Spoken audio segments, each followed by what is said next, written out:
Emily Compagno is here, co-host of Outnumbered and host of the Fox True Crime podcast. Emily, thanks so much for being here. Thanks for having me. It is just sickening for so many. And then you see these businesses that some of them hung on as long as they could.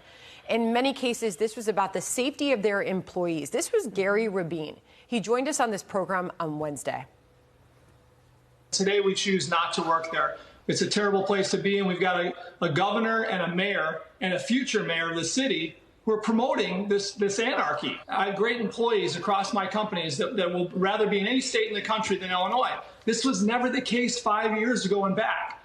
I mean, what are these residents supposed to do? Those who have been hanging on, their taxes are going up, crime's so bad they're scared to walk down the street. They have no idea what's going to happen this weekend. They're having to ramp up their police force, set a curfew, just to try to maintain some sort of law and order in that city. And what that poor business owner is articulating, that's exactly how everyone feels in all of these rotten Democratic-led cities, including Portland, which you showed earlier.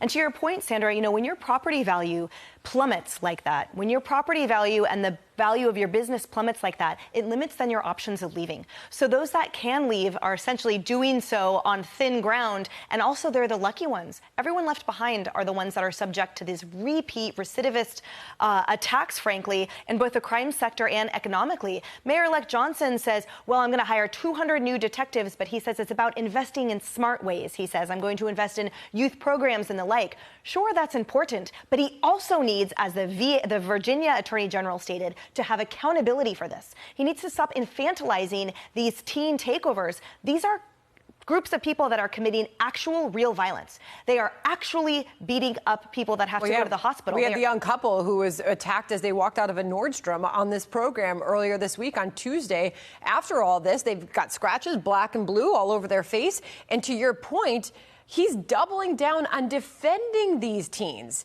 Here's the mayor-elect Johnson. Demonizing children is wrong. We have to keep them safe as well. Have you ever taught middle school? I have. Have you ever raised young people? Do you understand the risk that young people take just because they're young? Sometimes they make silly decisions. They do. And so we have to make sure that we are investing to make sure that young people know that they are supported. How about keep them safe? How about we address these numbers in that city year to date? 2023. I mean, you've got violent crimes, 20,000 of them, up 45% from last year.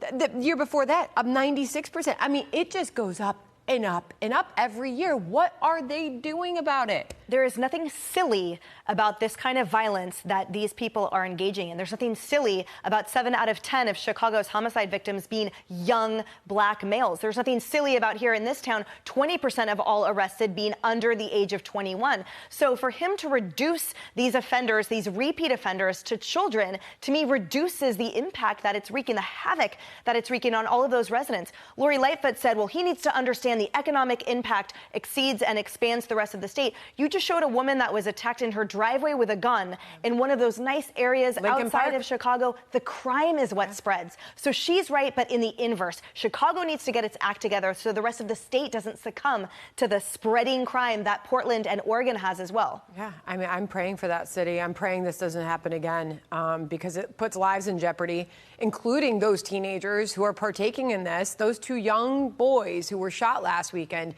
right in the middle of that. But the mayor-elect continues to. He's going to be speaking at a keynote this Saturday night. We're going to be monitoring that as a team. We'll see where he goes with this, because Lori Lightfoot seems to be changing her tune a bit. She seems to be now on the way out saying that we need to care not just about the teenagers, but we need to care about the victims of these crimes and the people in these neighborhoods. So that is interesting. We'll see if he changes his tune at all. Emily, thank you very much. Thank you so much. Loved the show today. Good Outnumbered. Good Friday. It was.